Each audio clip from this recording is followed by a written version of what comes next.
Welcome inside our New York studios. Brent Stover alongside Kevin Carter and Cardale Jones. What a week, too, across college football. We are here at this moment to focus on the Big Ten on CBS game with Oregon taking on Oklahoma State.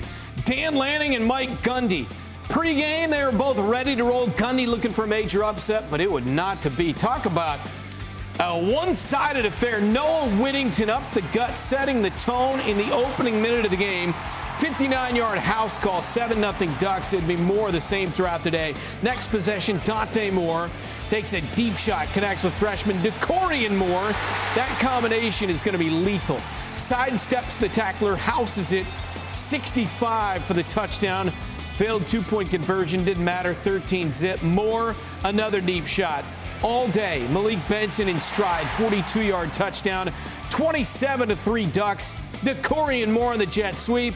Finds some running space, gets to the outside, and reaches out at the business end for the score. Great effort to get that ball across the goal line to the back end. Oregon wins big, 69-3. For Oklahoma State, the 66-point loss is their worst since 1907, third worst in program history. For Oregon, most points through two games of the season. They've already scored 128. They beat Montana State in the week one. It's their most points through two games since 1910. It's their largest ever win against a power conference opponent. And under Dan Lanning, Oregon is now 27-0 against unranked opponents, scoring 45 points per game during that span. So that's a lot of impressive stuff for Oregon. 16-21 for Dante Moore, as advertised for that young man, Cardale. You know what? He's everything we thought he was going to be, coming from UCLA, pretty much taking a backseat 1 year and learning and observing under a great leader and a great quarterback, one of the best quarterbacks to ever do it statistically wise, in Dylan Gabriel last year at Oregon. So his second year in his offense, finding weapons like more to more, I'm loving it already. And then you look on the flip side, what Zane Flores wasn't able to do for this team. He put this team in a lot of bad position, but look right here, more to more. This is a combination, like you said, Brent, we're going to get used to hearing all day and all year when these teams play each other.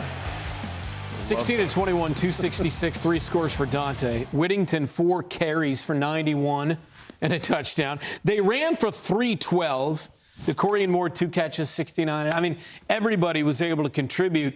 This team, again, we can pump the brakes a little bit, but they've been awesome through 2 weeks. Dan Lanning's offense doing what they've done in the entire time he's been there, Kevin. Yeah, this isn't anything new. Like, I think last year we had our eyes on Oregon because of the way they were manufacturing their wins, and I think it's true now. Last week against Montana State, 253 yards rushing, and today against what's supposed to be a superior opponent in Oklahoma State, 312 yards rushing. So this is not just the Dante Moore lethal fingertip catches, Decorian Moore downfield, shredding the defenses downfield. This is physical domination. This is domination in every single category. First downs, third down conversions, time of possession, Turnover battle. That's big. I mean, everything they're doing is essentially beating you, and that's the sign of a good team when you look down the stat column and there's nothing that is glaring that, oh, they got to fix that, or that may bite them, that might, bite them in the butt down the road, or they may get this, taken care of now, or this. No, Oregon is hitting on all cylinders, and I think, like you said, having a signal caller that is that experienced, poised, waited his turn in the offense. I mean, I think it's a match made in heaven, because right now you've got a tough, hard-nosed football team that plays great defense, runs the football, and you've got a quarterback that's dealing. Oklahoma State went 3-9 last year, 0-9 in the Big 12, finished 16th in the conference. The way they look today, Gundy has been unbelievable in his time there. I don't want to jump to conclusions. We're only 2 weeks into the season and they are 1-1. But the way they looked last season, the way they look today, you wonder if at some point here, time has caught up with Mike Gundy and the way they do things at Oklahoma State, especially with this ever-changing landscape of college football the way it is, Cardale.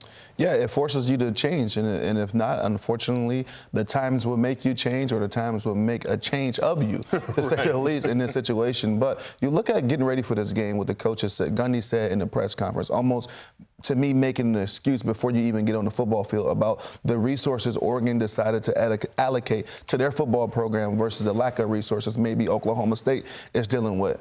Already psychologically as a player, you're saying you're reading those topics, you're hearing those things, you're saying they're a lot better than us because maybe for recruiting purposes, maybe NIL purposes, maybe did better in the transfer portal. And honestly, they went out there and they didn't play hard at all. I mean, when you can't rush the ball for more than 4 yards of carry, you're going to be faced with issues. And they didn't rush nowhere near that this today. And then also not throwing for over 70 yards in a football game, that's brutal.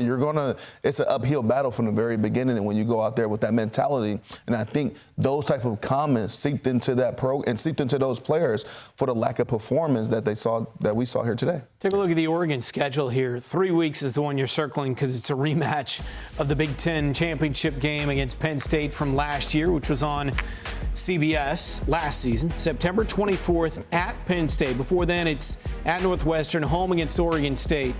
But then that back-to-back against Penn State, number 2 on the road, and then home against the Indiana Hoosiers, ranked 23rd at the moment. That is a huge 2-game stretch, obviously, with a bye week in between, Kevin. That is a pretty good stretch. It'll definitely test them. I mean, in the middle of the season last year, this Oregon team passed every test during this regular season with flying colors, and that's why they found themselves, of course, where they were at the end of last season.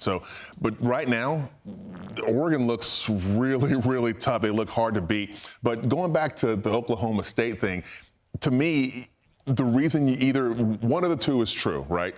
Either Oregon is that good or Oklahoma State is that bad, right? So there shouldn't be this much of a separation between these two programs, no matter what type of NIL money we're talking about. These are two power, 4 programs that should be with long-tenured head coaches that know what they're doing. So this is not necessarily, a situation.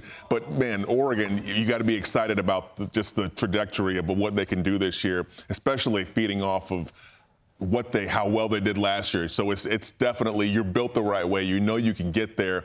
And Dante Moore may be the guy to finish the job this year. Yeah, and the scary part about Oregon right now, and you go back and review the tape on this, is like, where do we improve at? Right. Because they're already kind of playing at a mid-season type of shape, if you ask me, and what I think about this team right now. But this was a complete domination of one football team over another. You talk about complementary football. They threw for over 300. They ran for over 300. Right. Then you look on the flip side, was the complete opposite of complementary football. Yeah. The defense wasn't able to get these guys off the field on third down. Clearly, they gave up so many explosive plays. And then even within their own offense, not passing for over 70 yards and then pretty much averaging less than 4 yards to carry. Well, 3-3-3 equals a punt. That's a good point. Hey, in the portal era, sometimes you get it right, sometimes you don't. We've seen Florida State not get it right last year. Early on, it looks like they got it right this year. For Oregon, Dante Moore, looks like they got it right. With the right guy. They got it right. He was doing nice things at UCLA, but obviously he has stepped up his game here since he got to Eugene. 69-3 victory. So long for now from Studio 44 in the CBS Broadcast Center in New York.